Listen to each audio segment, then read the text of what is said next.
आज माँ भगवती के चरणों में सभी भक्त लाइव दर्शन करेंगे और कोटि कोटि माँ भगवती को प्रणाम करेंगे। जगत का विधान रचने वाली माता शेरा वाली सभी भक्तों के दर्शन दे करके उनके मनोरथ पूर्ण करती है।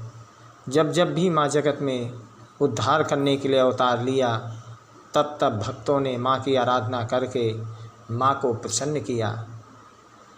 इंसान बार बार जन्म लेता है और बार बार मृत्यु को प्राप्त होता है, ये जगत का विधान है।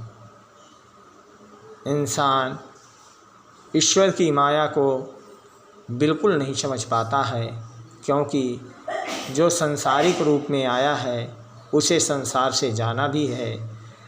जब भगवान ने पृथ्वी लोक में आए और भगवान को जाना पड़ा, फिर इंसान कैसे नहीं जा सकता है और किस प्रकार से मनुष्य अपने कर्मों को आधीन बना करके पृथ्वी में रह करके अनेकों प्रकार के कर्म करता है और फिर ईश्वर से आराधना करता है, बार बार प्रतिज्ञा करता है कि मैं अब दोबारा कभी पृथ्वी लोक पर नहीं आऊँ प्रभु, और फिर वो बार बार जन्म लेता है और बार बार मृत्यु को प्राप्त होता है।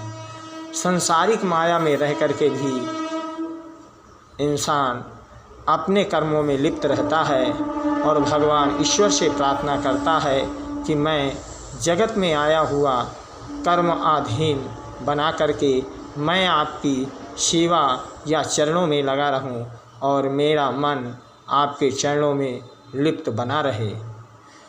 जगत का विधान रचने वाली माता शेरा वाली जब जब भी अवतार लिया, तब तब अपने भक्तों की रक्षा करने हेतु तत्पर रहती हैं।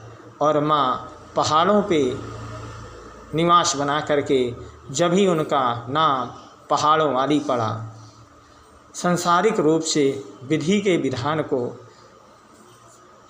चंचल करने वाला मन इंसान का बस में ना हो करके वह अनेक प्रकार के कर्म करता है।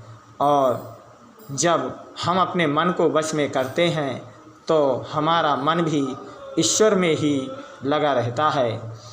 जगत में रह करके संसारिक रूप से मोह माया में फंस करके मनुष्य अनेक प्रकार के कर्म करता है और वह अपनों में लिप्त रहता है। जब जब भी मनुष्य मोह माया में पड़ा, तब तब वो ईश्वर को भूलना प्रारंभ कर देता है। और माँ भगवती विधि के विधान को रचने वाली जगत की जननी माँ शेरा वाली उनका उद्धार करने के लिए पृथ्वी पर अवतरित होती हैं और अपने भक्तों का उद्धार करने हेतु जगत का विधान रचती हैं।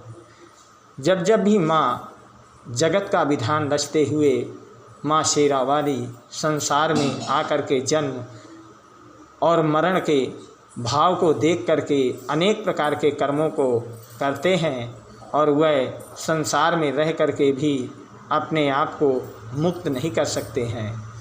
आज दिन मंगलवार, तिथि द्विज, शाम को 7:52 तक रहेगी। इसके बाद तीज प्रवेश करेगी।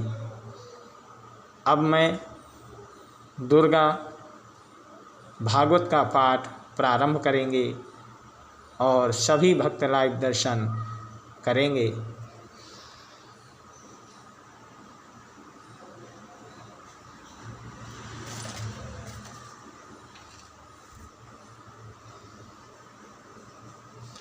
ओम केचिदिवा तथा रात्रो प्राणिनास्तुल्यदृष्टयः ज्ञानिनो मनुज्ञां सत्यं किं तु ते हि न केवलम। माँ भगवती कहती हैं, तथा कुछ जीव ऐसे हैं जो दिन और रात्रि में भी बराबर ही देखते रहते हैं। वह ठीक है कि मनुष्य समझदार होते हुए भी केवल वह ऐसा ही कर्म में लिप्त रहता है। संसार में आए हुए प्राणी को ऋषि ने भगवती को प्रणाम किया और भगवती के चरणों को नमन करते हुए उनका आशीर्वाद प्राप्त कर लिया। बोल सच्चे दरबार की जय। जय माता दी।